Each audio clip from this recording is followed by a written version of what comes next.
And we're live. Hey, Richard, can you hear me? If you're still here.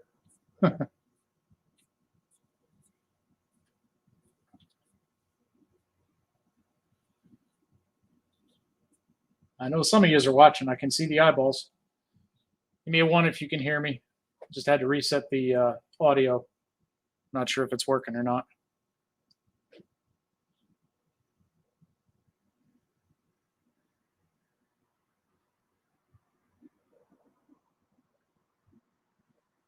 Hey, Izzy, what's up, man? How you doing?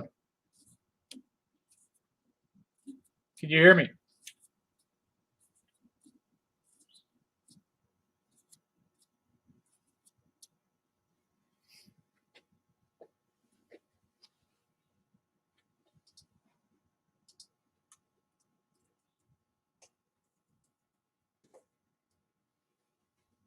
Okay, so thank you for that. I wanted to start out. Last time I did this, I talked about wood movement and green wood specifically, wood that's not dry. I turned a bowl, a small bowl, out of the crotch of a piece of tree where a branch came out maybe a week or two ago, and it was round when I finished it. And as it's been drying, it's very not round anymore. This, because it's a crotch, it has grain running in a ton of different directions. Instead of like normally you just have straight grain running across, this has grain going every which way.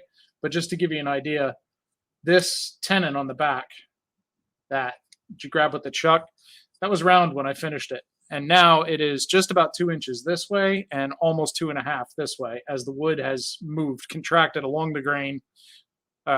Contracted across the grain, but not along the grain.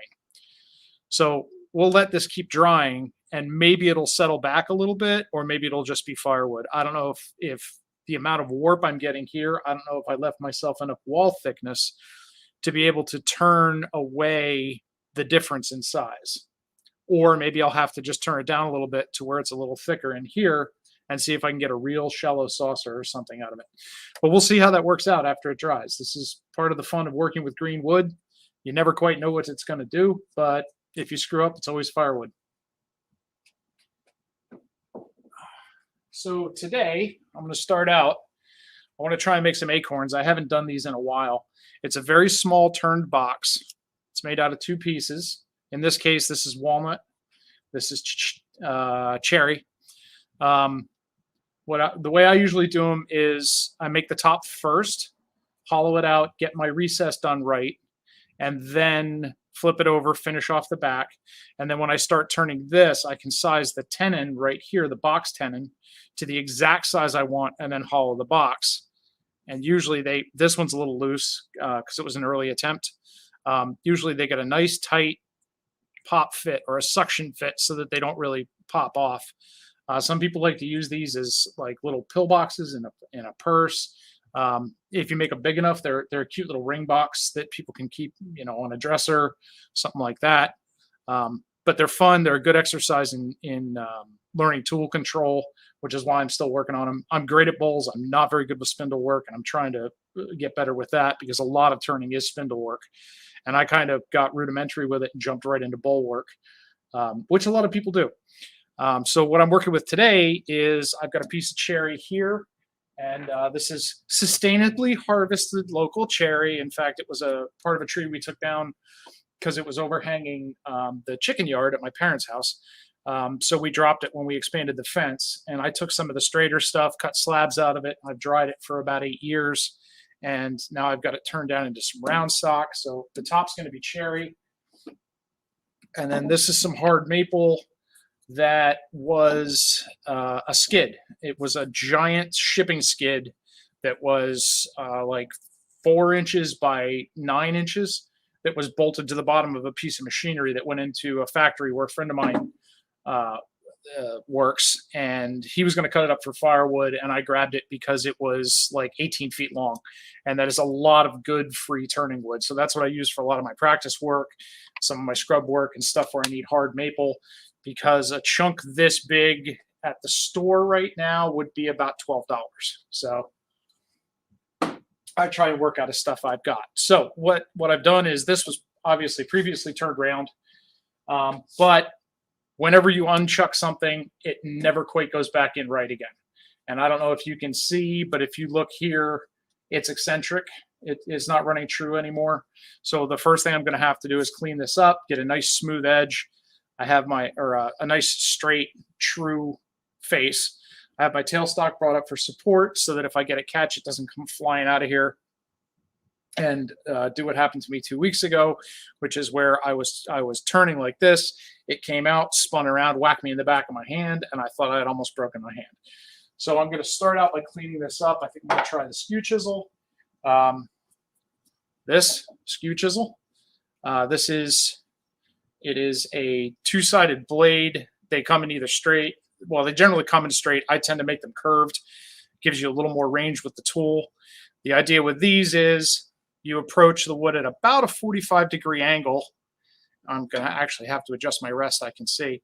And as the wood comes into it, I don't know if you can see this or not, but as let me get my tool rest right first. That way I don't need to use the other hand to do that. Set that up. As this comes in, it's going to grab the wood. I don't know if you can see it taking the chips off, but it will give you a very nice smooth planing cut if you get your angle right. See those chips coming up there? And then you can vary how you plane. It's literally like a hand plane, and these blades all go in at about the same angle as a hand plane blade does to make wood smooth. But you can vary where you cut on it to adjust your angle as you're moving to try and clean it up. So that's the first thing we're going to do. I'll put a relief cut back here so I have something to work back to as a stop cut, and then I'll try and true this up a little bit. Let's see if I can manage to not hurt myself. No promises.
So there we go. Nice straight. It's running true now. There's no tool bounce.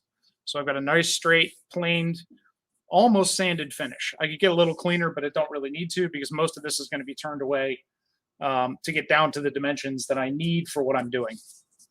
So what I'm going to do now is drop the tool rest a little bit, pull my backstop away, clean up this bottom face because this is where I'm going to start working.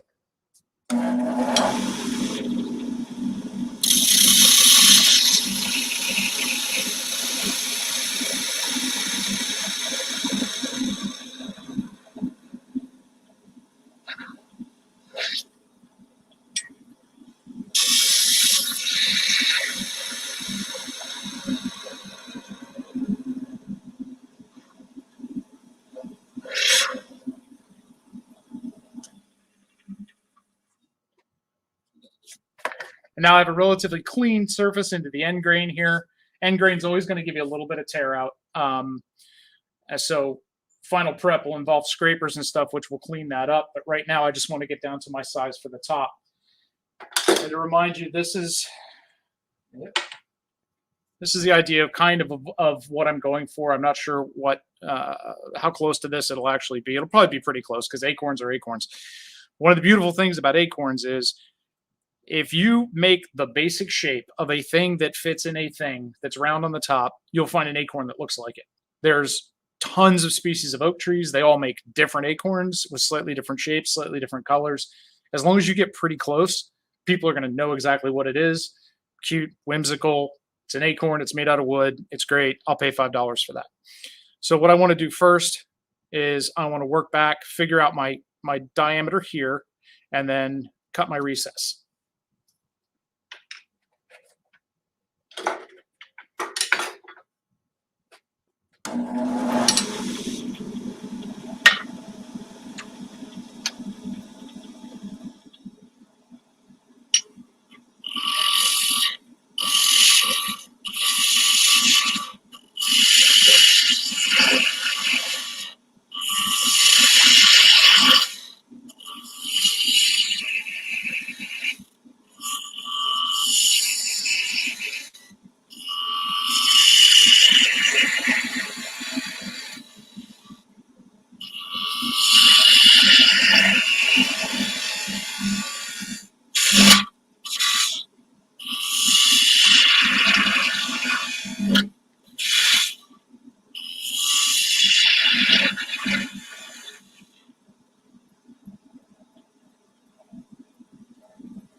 So now I've got my basic cap shape roughed out. My stem will be up here. This is where I'm going to start working on hollowing this out a little bit. What I want to do now is work on this final curve. Once I get done with this and start working on the stem, I can't come back and touch this because the support back here will be way too small and it would pop off. So I have to get kind of my rough shape, leave enough meat here so that I can work into the end. And then I can come and then sand and finish this side, pop it off, make a jam chuck, run it the other way. So what I'm going to try and do now is use a smaller gouge for detail work. I'm going to try and come in here and clean this curve up a little bit, get this a little smoother. I want to use as little sandpaper on this project as possible.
Double check, make sure there's no tear out up here. There isn't. It looks good.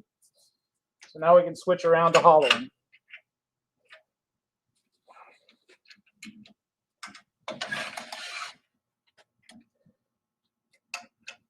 You can just do this by chucking a Forstner bit up in the tailstock over here and just drill a hole of whatever size you want. But I think it's a little more fun to do it with a scraper. This one's actually going to be probably a little bit too big until I get the hole widened out. I can't just dive in with that because I'll be catching the other side. when you are just this, let me see if I can get you a view on the end. Well, not really. When you're working into the end of a piece like this, you always want to be this side of center if you're cutting in, because here you're getting oppositional force. As long as you're turning on this side, all your force is coming down on the tool. If you get past the center point and get over here, now it's going to flip the tool because it grabs the other side and rotates it. Defeats the purpose of having the rest there. So I need to find something smaller to start scooping this out. And I think we'll go back to this and we'll try and do some end hollowing with this. Now I'm going to pull my tailstock off because this thing right here is very sharp. And there's something called turner's elbow, which is when you start working this way and you back up and run your elbow into it, you'll get a nice bloody dimple every single time. And I can tell you that ain't fun.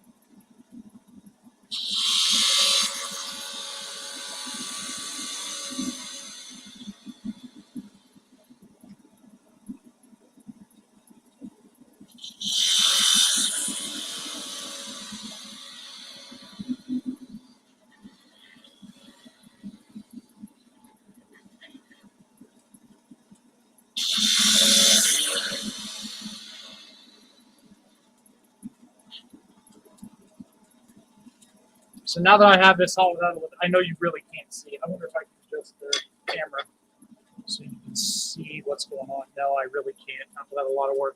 I have this scooped out now so that I'm hollow all the way across. My wall is about, my wall thickness is right about there now, where this corner is. So now I can go in with this scraper and clean it up, get myself a nice square and true shoulder for the eventual tenon on the box to fit into.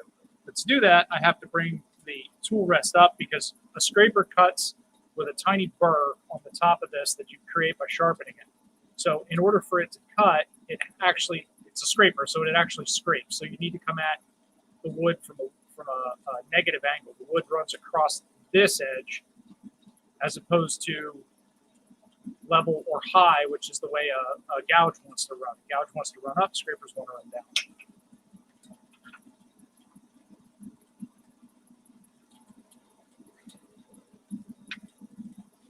That's a little too much.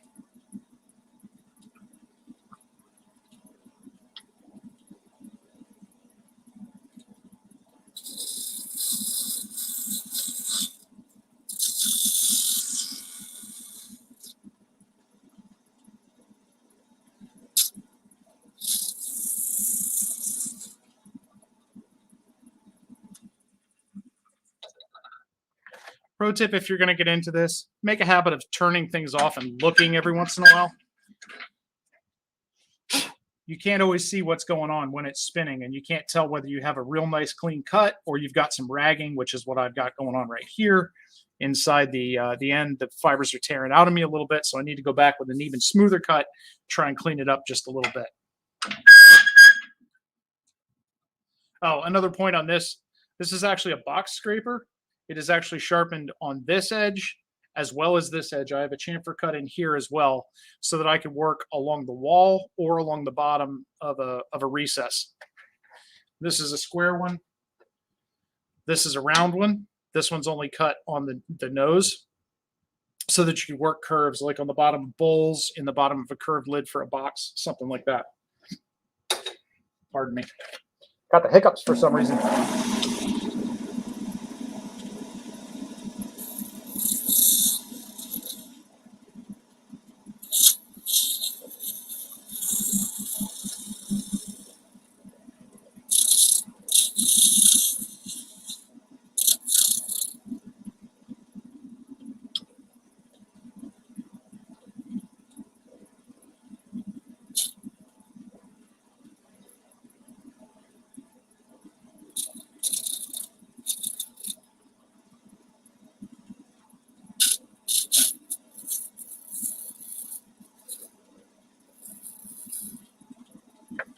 what I did there is undercut the cap just slightly. If you go look at a real Acorn, the caps don't end flat. They roll back up a tiny bit underneath. So you want to put a little bit of an undercut on there so that it looks realistic. And now I'll go in with this curved one and clean up the inside of the recess a little bit. Catch.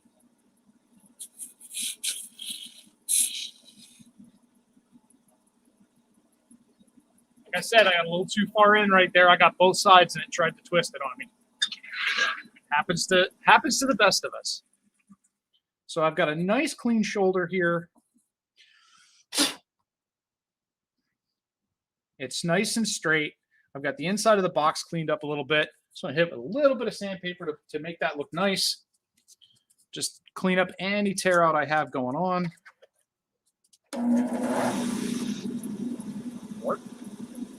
Really small space I'm working in here.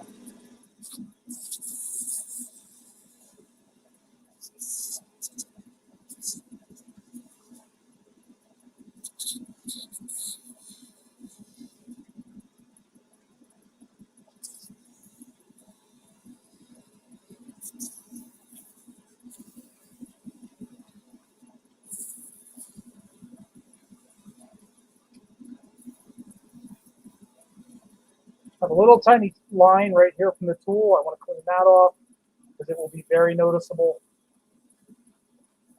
once I have finish on this.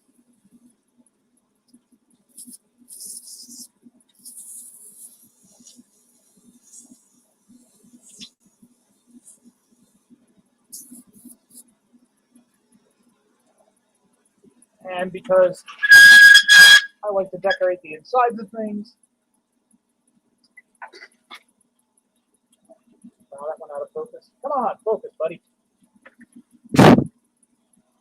Why are you out of focus?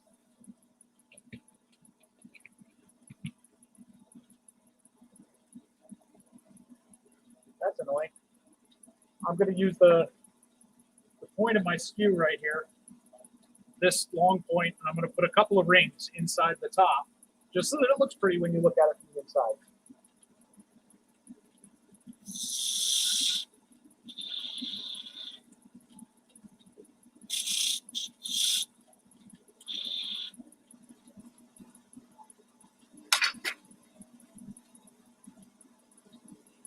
I'm going to try and fix this focus issue. Give me a second.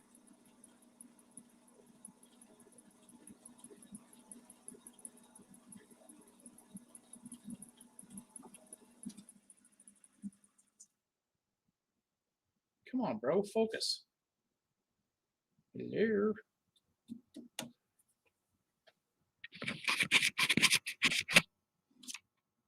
Hey, how about that? Must have been dust. So what I like to do, blow this out. RIP your ears.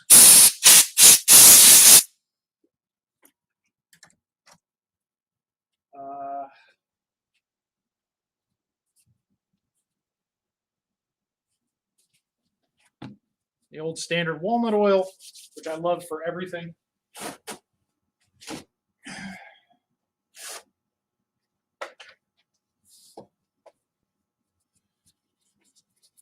A little bit of that on a rag.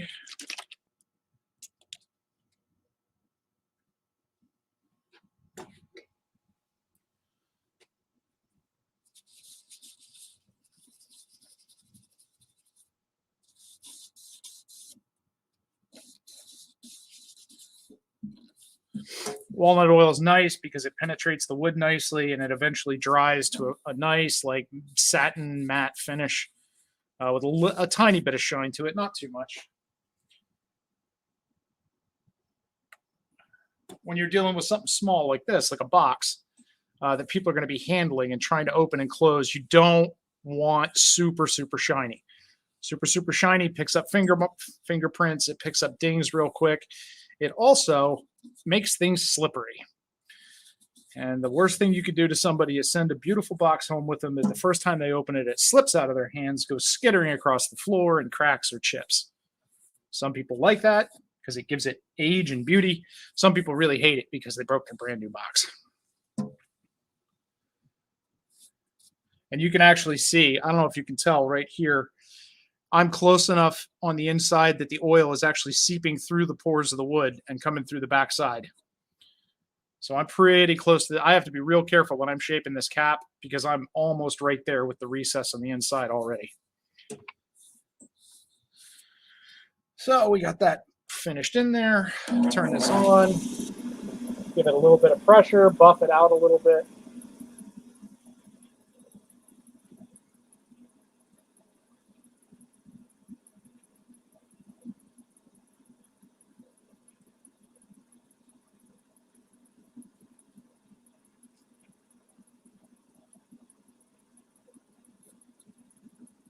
You can see the shine come up on the wood as the oil polymerizes a little bit from the heat and the friction.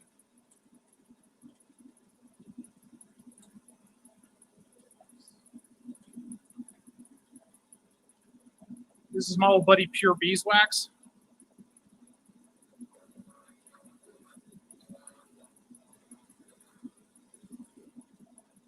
A little bit of that on there. And use friction to melt it.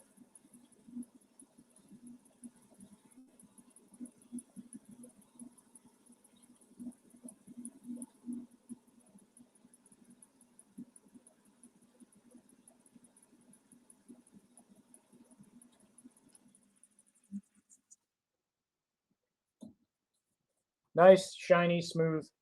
Not too shiny though. People will still be able to handle it without too much trouble. So now we get to go back in, adjust the tool rest on the banjo.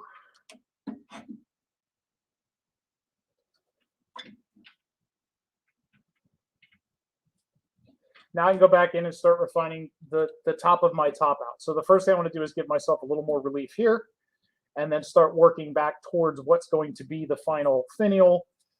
Because what I'm going to do is pop this off. I'm going to turn a piece down here to the diameter so that this will jam on it, and then I can do my final finishing work, but it's not a very secure hold. So I want to do as much as I can now while it's still connected to the wood. When I get down to too thin to keep doing that, I'll part it off, flip it around, we'll go the other way.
Can't always catch them.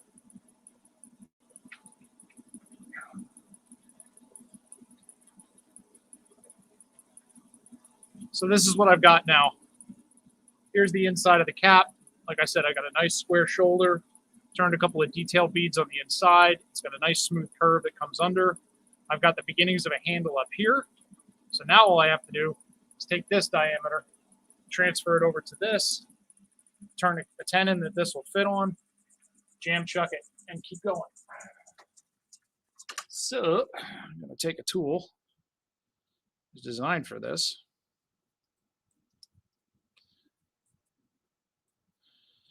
And I'm going to figure out what my dimension here is. Get close.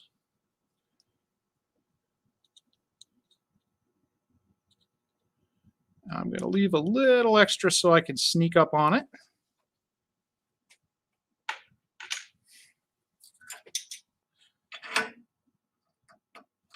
I'm going to spin this around, set it right about the middle point. I'm going to come in here and I'm going to set my diameter. Now, again, I'm telling you this like you're going to be doing this at home. Again, this side of the wood is coming up, this side of the wood is going down. I can sit here and jam this in here all day. It won't do anything. If I let this touch, it's going to flip. So what you have to do is come in at an angle, keep this point clear of the wood, and just kind of line it up till you get where you're seeing the same line, and you can push in a little bit. That sets your diameter.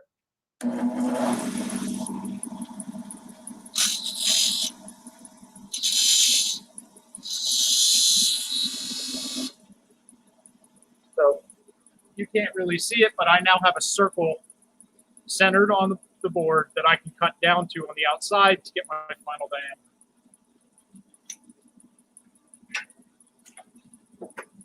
And for that, I'm going to go back to the Skew Chisel, which is the fastest way to remove wood that I have found.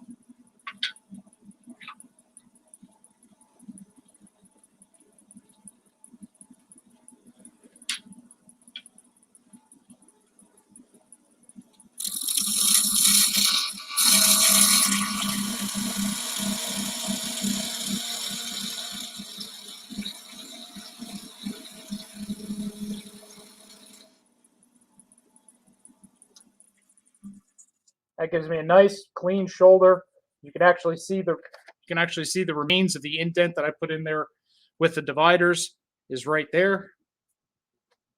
So test fit, still too big, as we knew.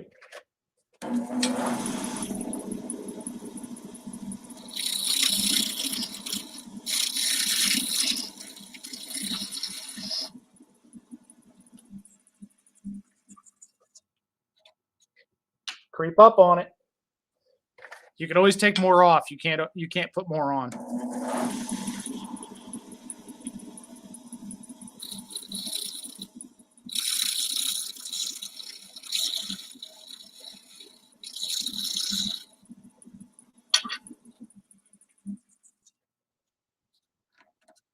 There we go.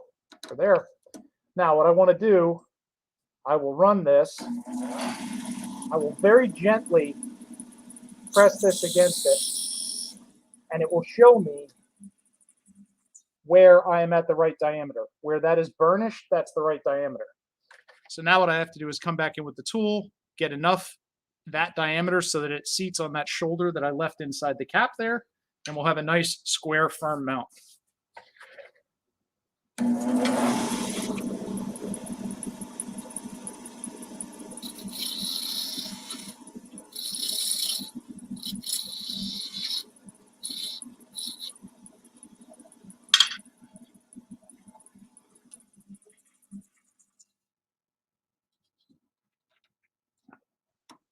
Okay, we're there, but this tenon is too long now, so I want to trim it back a little bit.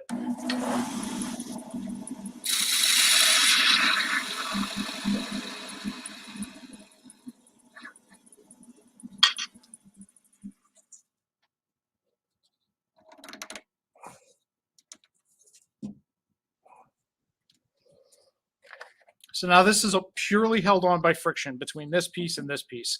So most of the work that I have to do has to be pushing this way back towards the headstock.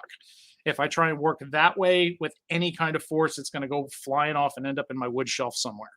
So most of my work is going to be this way, trying to clean up this handle right here, and then maybe a tiny bit on this end just to round the end over so that it's nice. But I'm going to primarily be trying to cut back that way or straight down, not that way at all.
Stop and look.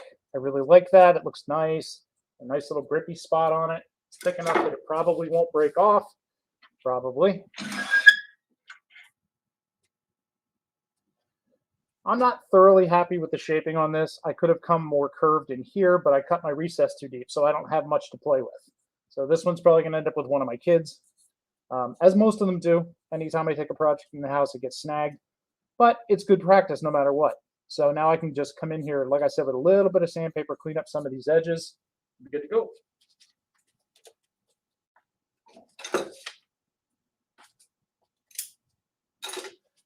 These cuts are already really clean, so I'm just going to use 320.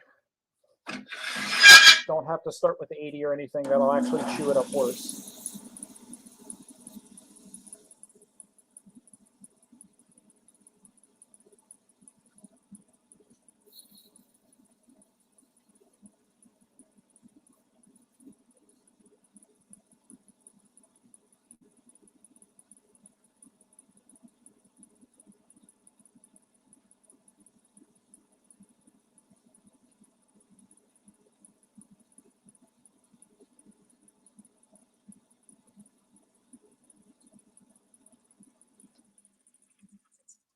Stop, make sure there's no big chunks out of it. Make sure it doesn't look ugly. Looks pretty good. 320 is fine, is more than enough sanding for an oiled project. Clean this off with a little air.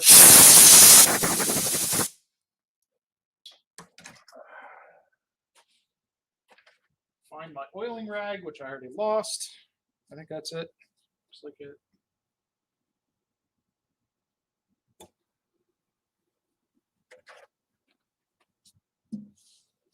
Look at that cherry color come out of there.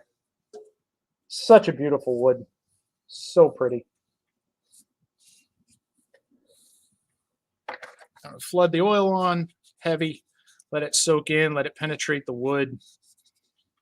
Build up in there. I don't know if you can see it, but you can start to see that beautiful shine, the chatoyance of the grain coming through. English lesson. Chatoyance is a word that talks about the reflectivity and the depth of a surface. If you've ever seen a wood that has a really beautiful deep grain that reflects light at different levels, it's called chatoyancy. It's from the French for cat's eye because of the way cat's eyes reflect light and look like they have depth and layers to them.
There you go.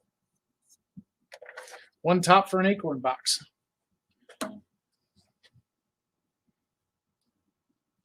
The outside, the tip, the inside.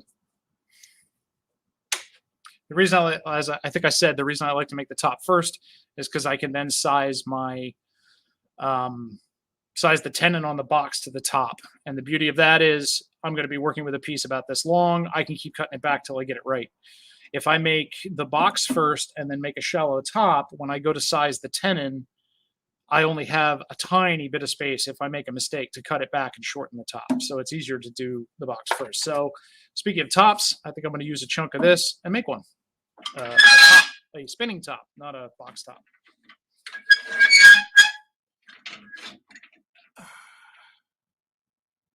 Welcome to my audio nightmare.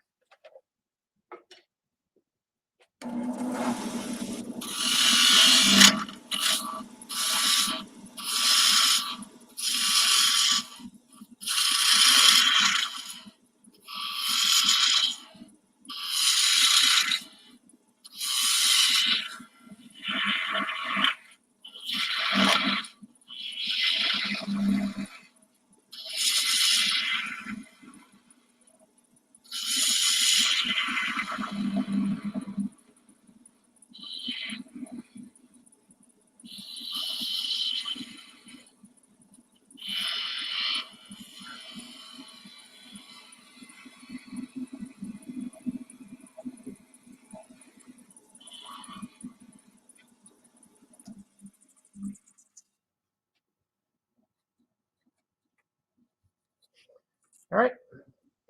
So this is the spinning face of my top. Now I have to establish the outside diameter. Obviously, this is huge. And then make the handle for it.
So, example. This was a nice smooth corner. I don't know if you can tell right now, but it is completely ragged up. So what I did was I came in with this tool this way, and I caught the cutting edge right here, this sharp piece right here, before I had the bevel, which is this piece, aligned with the wood. So as soon as the cutting edge caught, which was right here, it skated back because it was an unsupported cut, because I didn't have this bevel riding behind the cut to support it. So now my top's going to get a little bit smaller because this is all crap. So now I have to cut in, try to remember to support my cut. And this happens to the best turners in the world. I've watched them do it in live demonstrations, and clean this up again. It just happens when you get going quickly. You don't establish the bevel first. You go into the cut on the edge and it skates. It runs backwards. It's going to depend on which way your tool's tilted. If your tool's tilted this way, it basically just cuts a screw thread and it runs that way with it. And while it does it, it's chipping out the wood. This is all ragged up and chipped out and torn up here. Luckily, this part is still fine.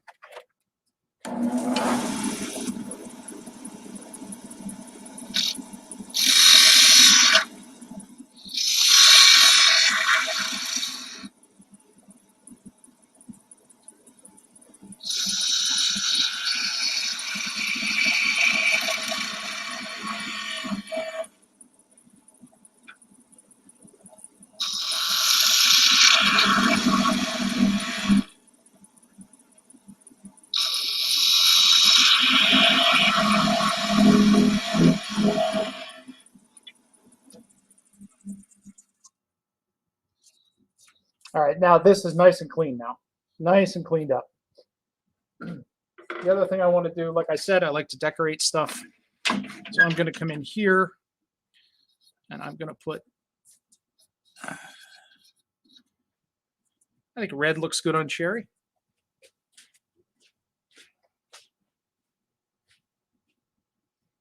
And I can't find my red marker.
I'm not quite happy with the tool cut I've got back here. I've got some lines, no real tear out, but it's not a smooth cut. So what I'm going to try and do is come in here, pick it up right here, and do a real fine finishing cut just to smooth this off. So it looks like it was, so it's all one uninterrupted cut.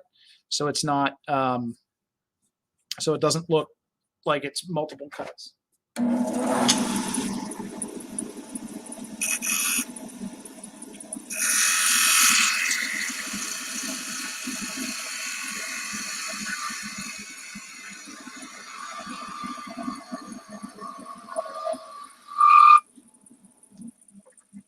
Success. Now, a little bit of a physics lesson. I'm sure you all know this.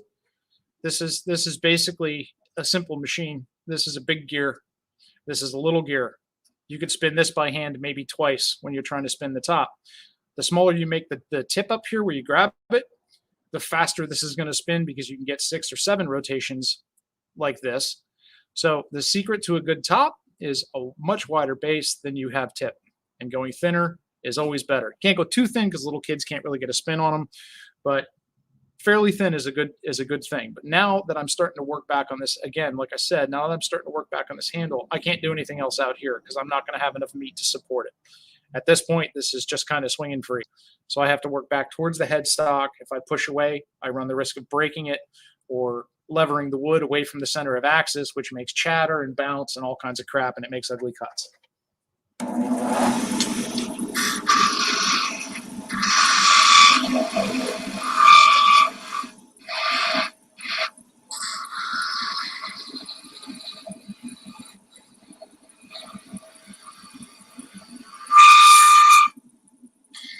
Like that.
Now, if I did that right, and I'm not sure if I did,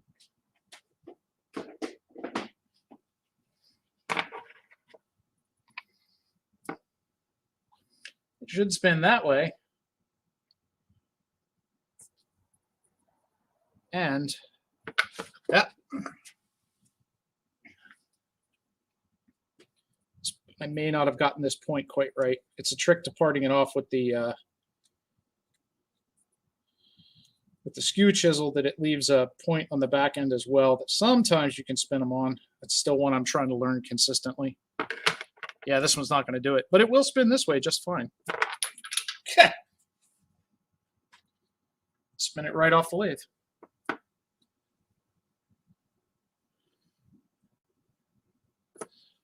There it is. It's a top. I make them slow. I've seen guys that can do these in like 2 minutes, have them done in perfect, and I'm not happy with the color on that side. It looks like crap, but it's just a demonstration of practice.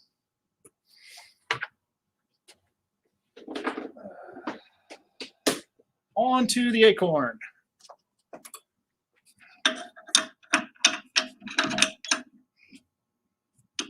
Let's pull the cherry out of my chuck.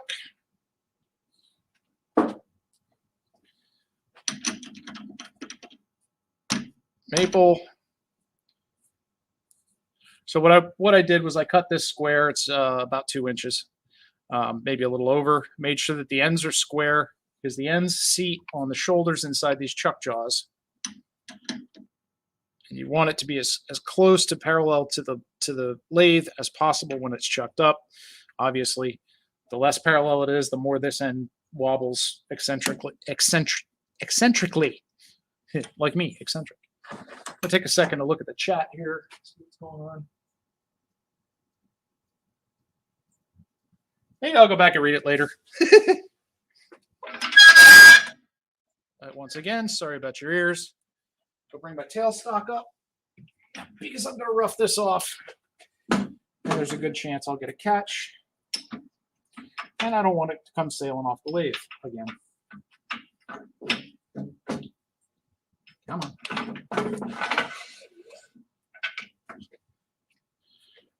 This up. Not up. Test spin, stand out of the way. Looks good. Drop this down a little bit, because I'm hitting this with the big roughing gouge. This is how we take shit off quickly. Put up my serial killer screen so my computer doesn't get covered in crap. Give myself a shoulder to work to.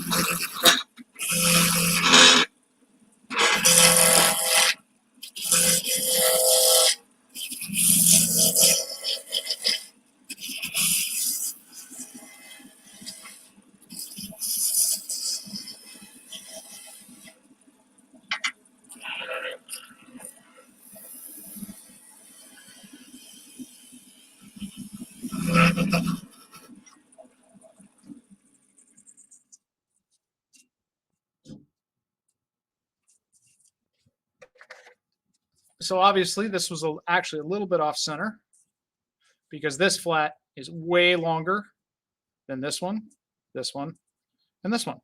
Doesn't really matter though. I'm circular where I need to be, which is out here, which is where I'm working.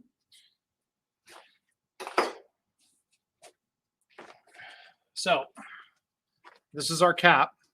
So our actual acorn obviously needs to be smaller than this, but we already know what the diameter of the tenon has to be, because we marked that out with our calipers. Which, if I haven't lost them, I can use again.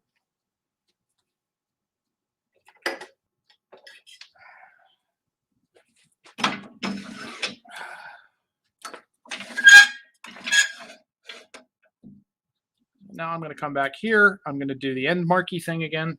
Actually, you know what? I should clean this end up first. Thank you for thinking of that. I heard you think it and go, hey, don't you want to make sure this is true before you start working on it? Yes, I do. Go.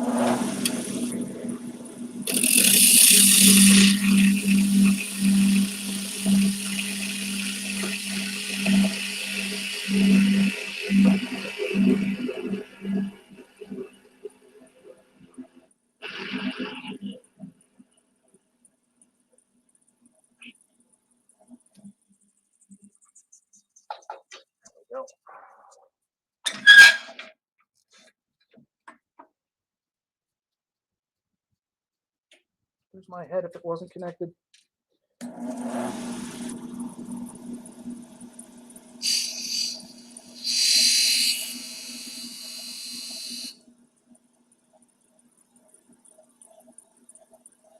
Okay, so I now have my box tendon diameter more or less sorted. So I know that that is as narrow as I can possibly go with the shape of this thing. Since what we're looking for here is an acorn, we want to have a fairly nice smooth curve. The other thing we want is acorns. If you ever look at one, they don't come straight out of the top. They have a slight curve back in where they go to the top. So I want to remember to put that chamfer on the top edge to counterbalance the curve on the bottom. So if my cap is about this big, then I'm figuring my acorn maybe be about that long. So I will come in. I will bang my tool rest into the corner here, which is why you should never do this while it's running. Don't do that. It's bad. Well, it's not necessarily bad, but the potential for bad is very, very big. So I'm figuring I'm going to want the end of my nut to be probably right about here.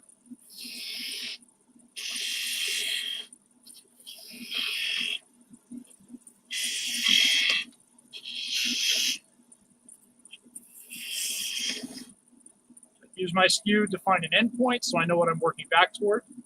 Start practice. Every cut you make is practice. Even if you're working on a final piece, it is still practice. Make every cut you make like you're trying to learn how to make the cut.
Okay.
So that's more or less going to be my rough shape. It's not even close to where I completely want it yet. I probably want to not have it quite so egg shaped, have it a little flatter here, more of a curve on the bottom. But I'm getting to the point now where I need the meat here so that I can do the hollowing and finish turning of the tenon. So first thing I'm going to do is hollow this out. Again, I've got my outside diameter of my tenon marked, so I know pretty much where I can get to in here with the hollowing. As long as I stay inside that mark, I'm good. But again, if I screw it up, take it back 1/4 of an inch, doesn't really matter. It's not going to change much.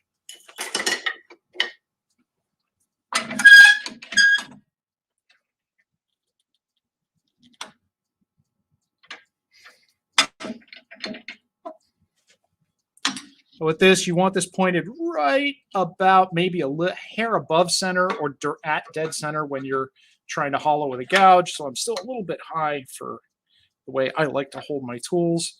And this is one of the fun and frustrating things about wood turning. The only thing fixed about this setup is this point right here.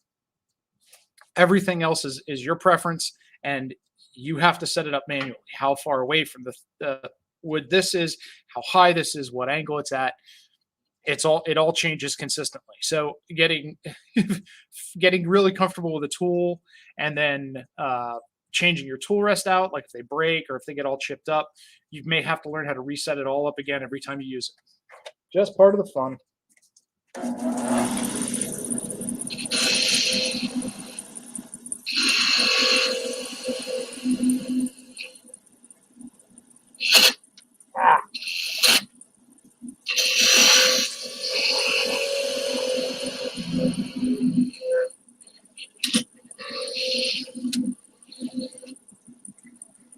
Catchy, catchy, catchy.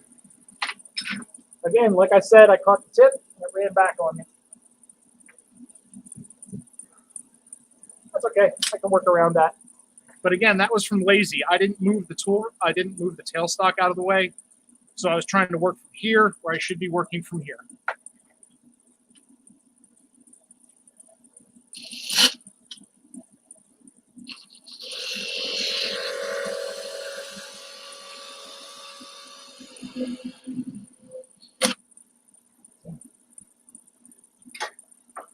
It's biting.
So I completely munged this edge up. So I'm going to have to take this back 1/16 of an inch, get myself a clean edge.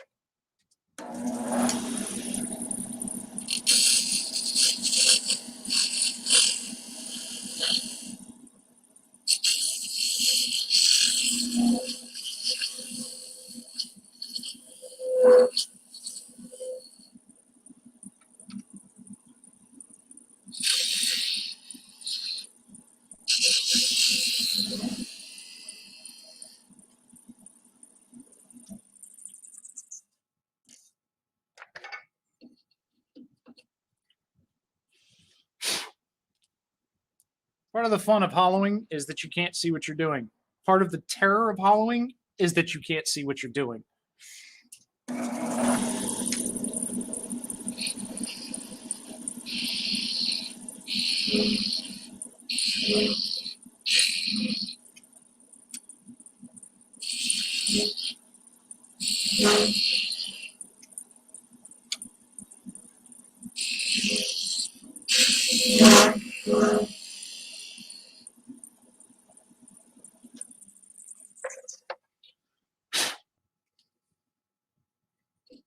All right, bottom's pretty good. I've just got a little nipple in the middle I have to take out.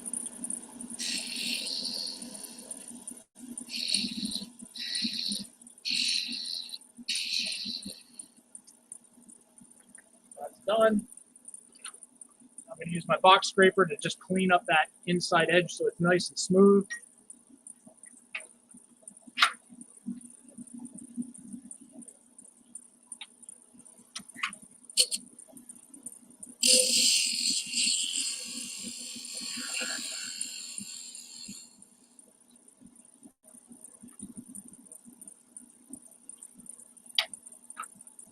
Actually, still a little high there.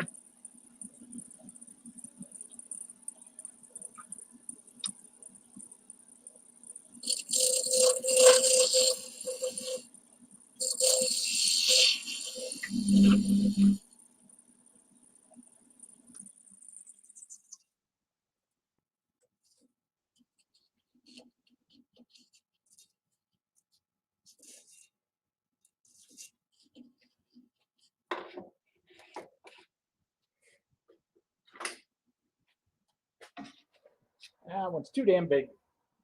I wonder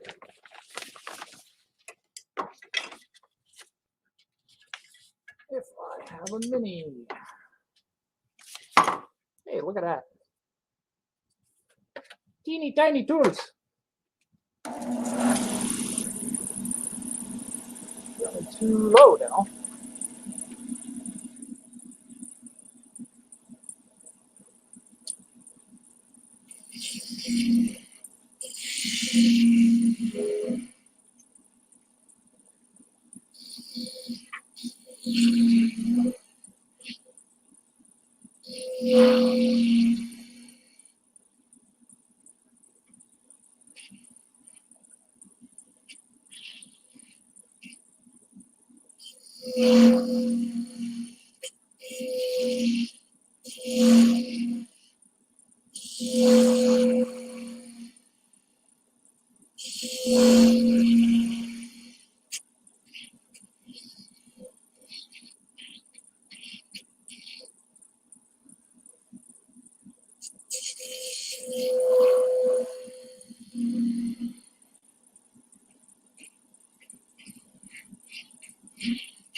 Oh, that's beautifully smooth. Just clean that up with a little bit of sandpaper. We'll be good to go.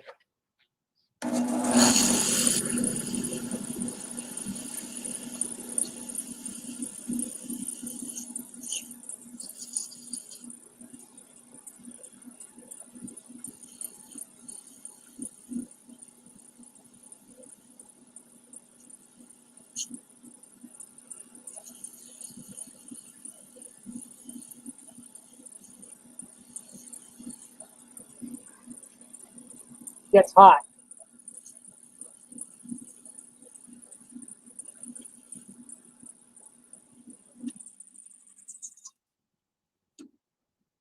Nice, nice, very nice and smooth.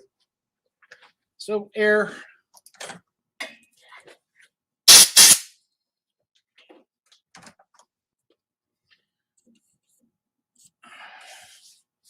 Any minute that compressor is going to kick on, and I apologize in advance.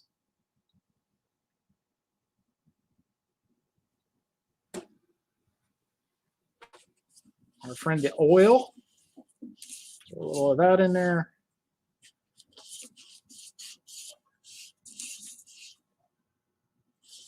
More.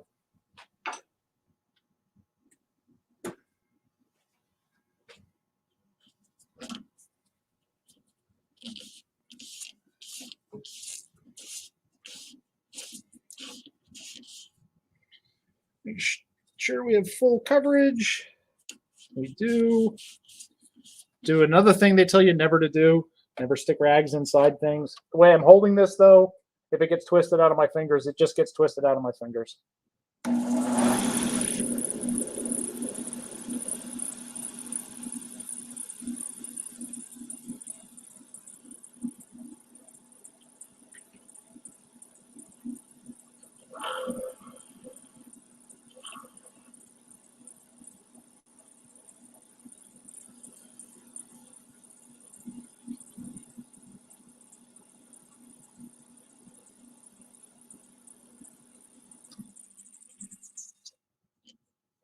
Nice and clean. Good interior. Now I'm going to reestablish my tenon end because I lost that when I screwed up.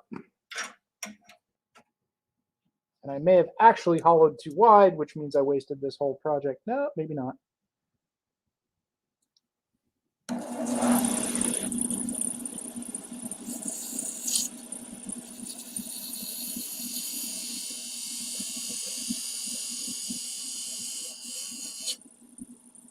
Okay, so now I've got my line established again.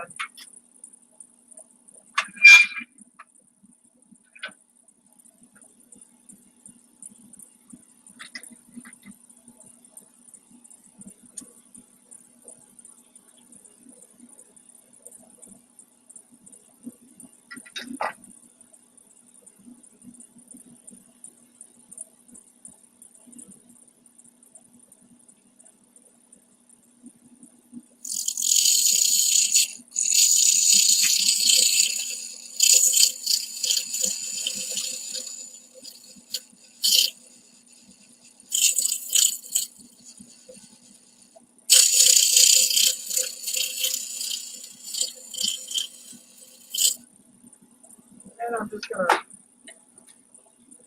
gonna sneak up on it with my skews.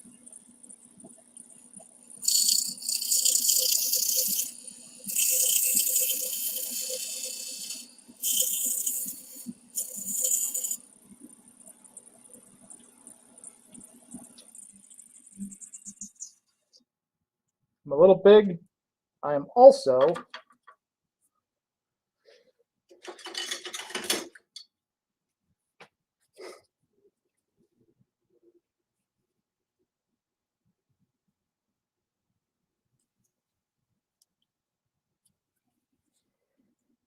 a little shallow, so I can come back down a little bit.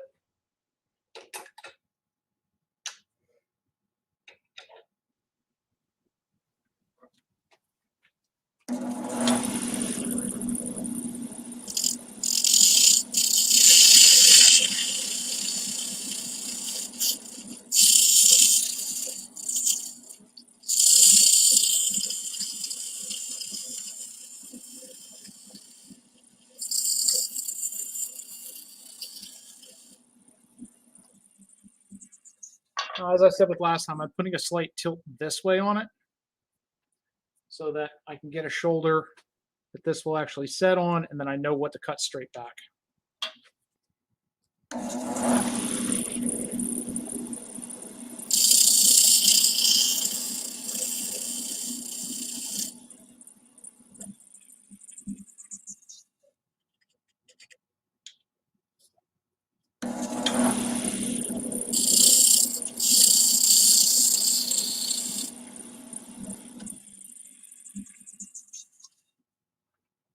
Just about there. Lots of stopping and starting at this point.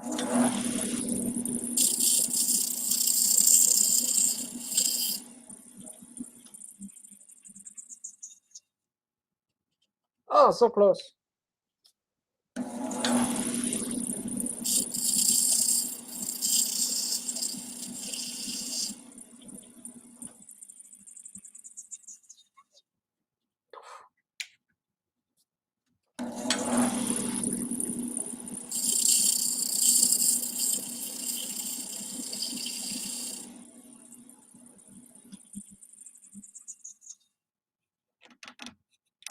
Bingo. So now we know, as I said last time, if I run this and just gently push this on, I'll get a burnish spot, and I know what my diameter is.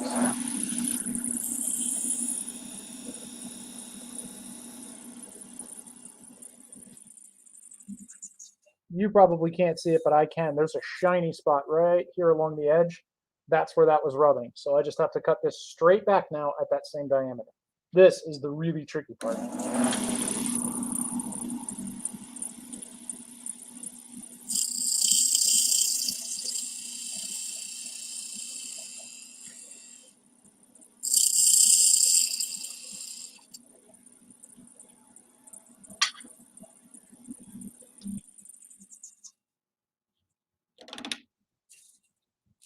Bingo. still a little bit tight, but I'm going to leave it that way for now. So now what I have to do is I've got this much diameter from here to here is what I want my wall thickness at the top to be with a slight chamfer down. So I can establish that first, come down to there, and then know where I'm going.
Again, I'm still just working in rough dimensions till I see what looks good.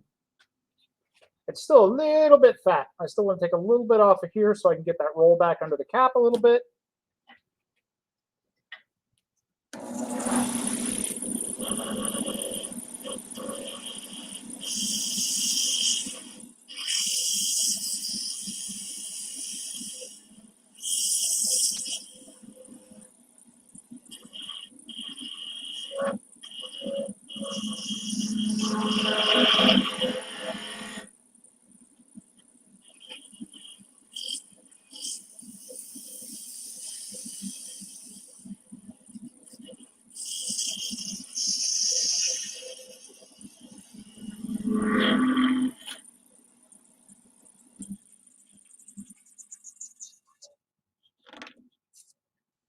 That's a nice pudgy little acorn right there. Nice and pudgy. Like I like them.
I swear, people, I lose sandpaper.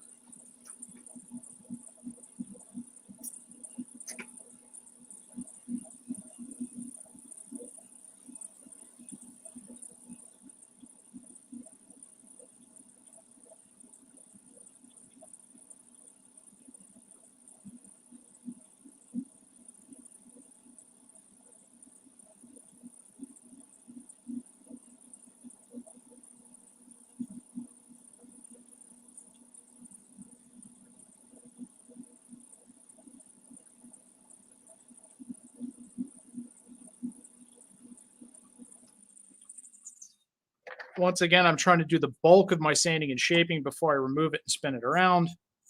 That way everything looks nice and clean. And I've still got enough meat here that I can touch things up if I need to, which I realize I do, because I've actually got a double chamfer right there on that corner, which I don't want. I want it very crisp and clean. So I need to come clean this up with something, and probably the best tool will be this one.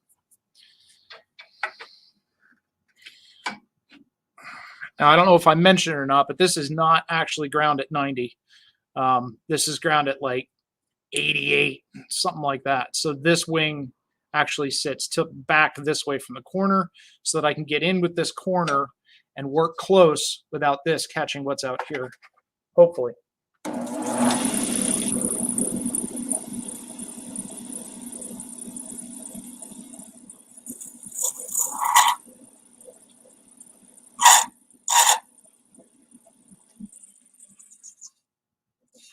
Nice, cleaned up, took that double chamfer off, everything looks good. Let's test fit the cap again, make sure. Still fits nicely, nice little pudgy acorn. Fits in there real good. Inside's finished. You don't finish this because it'll make the cap not fit right. The cap just slip off every time. This wall is a little thinner than I like it, but not much I can do about it now.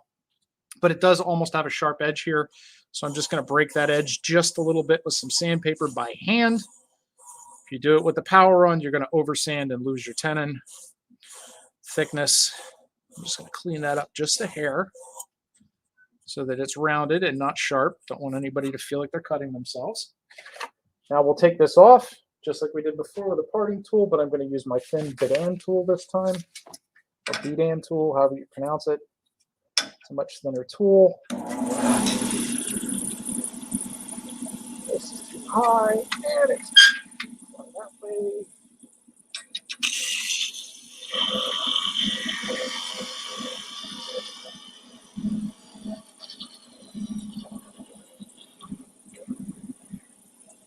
Caught that one.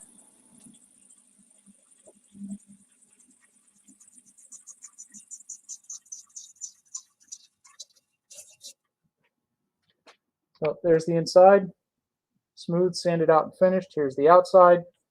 Now once again, I'll just cut a recess, jam this in there, and turn it.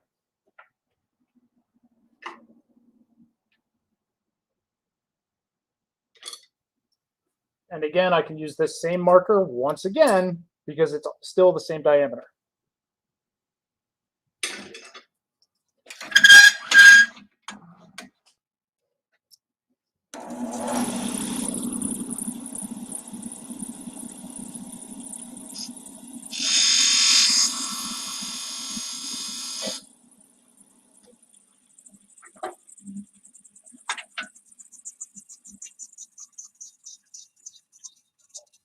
Wrong one.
Pretty close. This is another case of sneak up on it because you can't put it back on.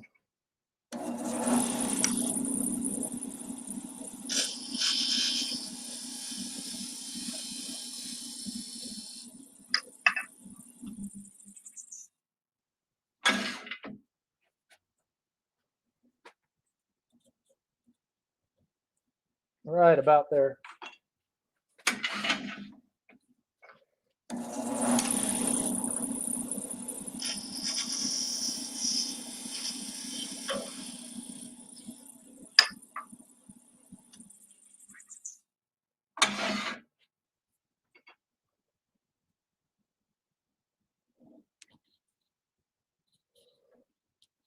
All right, there we go. Jam fit in.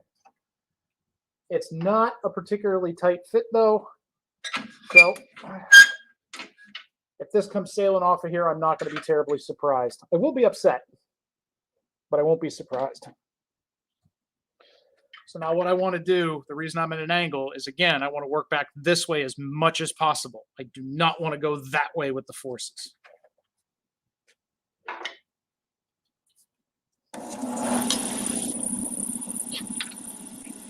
See?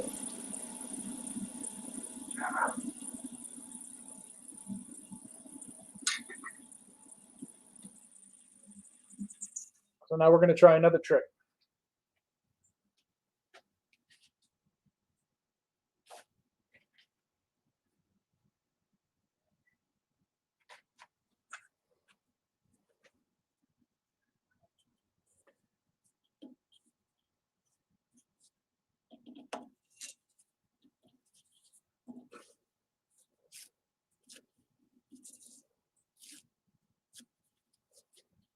A little bit of paper towel.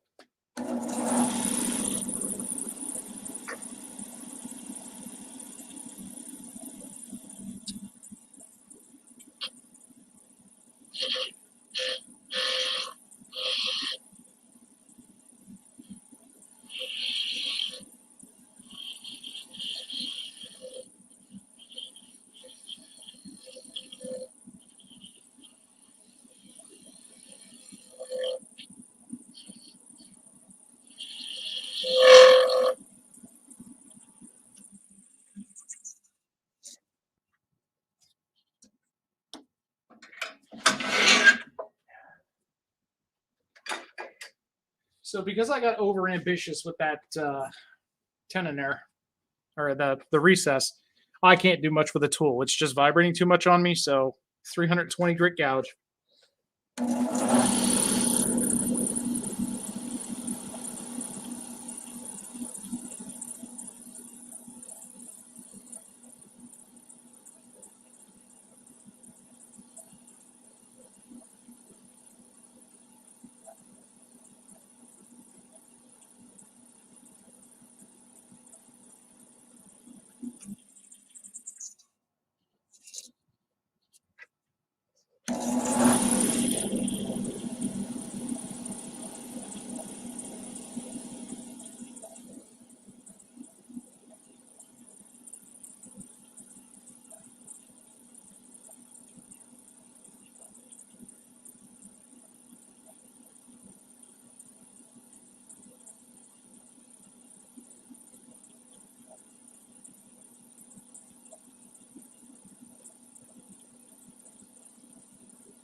I have one sanding mark or one tool mark right here for where it was vibrating that I just can't get out with this fine of a sandpaper, so I have to step back a grit.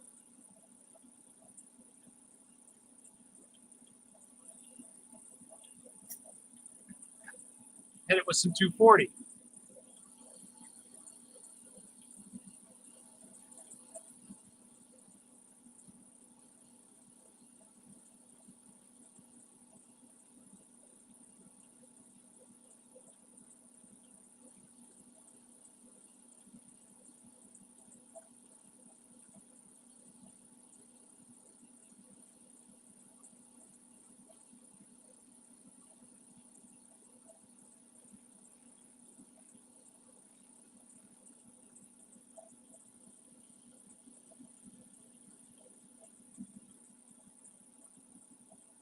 I'll jump back to the 320. Smooth that all in.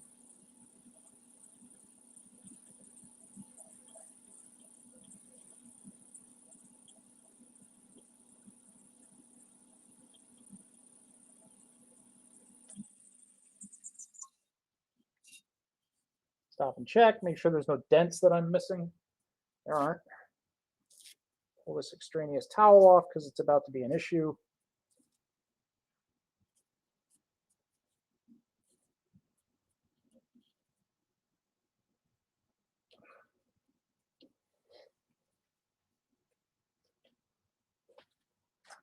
There.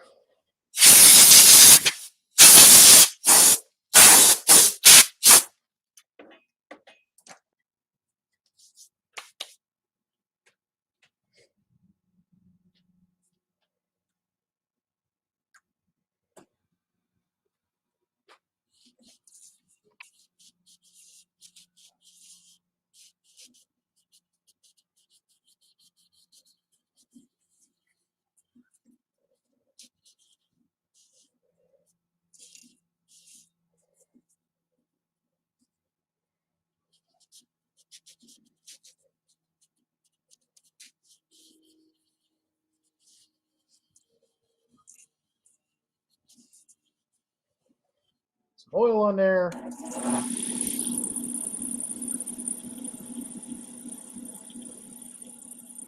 Pop that off a little bit.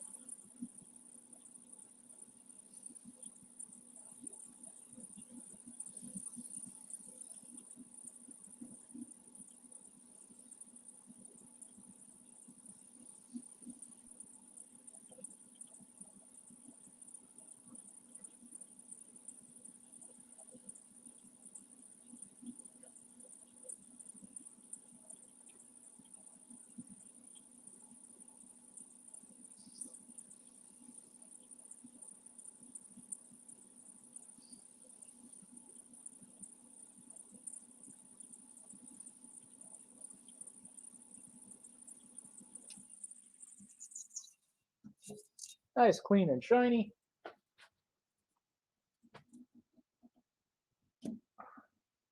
Pop that up.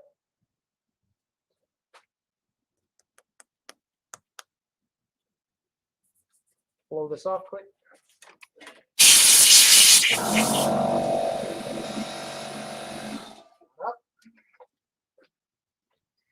There you go. One Acorn, which is a nice little turn box. You can keep, aspirin, very small ring, a tiny, tiny Cocker Spaniel, whatever you want. Or they can just sit on a shelf. I know there are some people out there that collect them. I haven't run across any collectors yet, but I know some other turners who have. People request them in specific wood variations, specific sizes and shapes. But everyone's a little different. And every time you make something, try and refine it a little bit. I don't know about you, but this one looks kind of mundane. This one, I think, looks a lot cuter. The proportions are a lot better. It's got a little bit of a curve back in where it goes into the cap.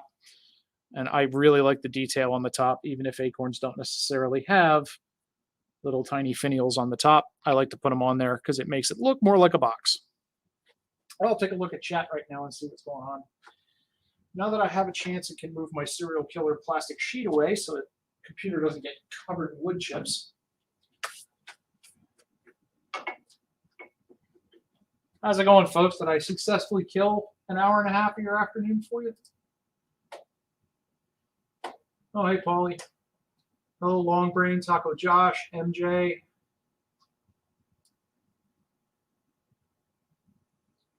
Texas Bartender, Pretty Girl Swag. Izzy.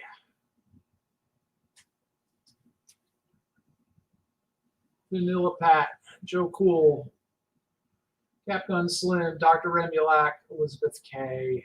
Everybody else who stopped in, I ran out of chat scroll. I'm sorry. Thank you, MJ. I appreciate it. I'm gonna kill this now. I'll go read through the playback and see what people had to say. And as always, you can catch me on Discord.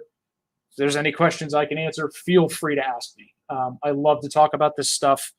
I am to this what Yoda is to tools. So feel free to ask me questions if you're interested. I'll try and take some high res pictures of that box and put them up in my Discord if anybody wants to see it. Everybody, please have an awesome rest of your day. Have a good week. Be excellent to each other.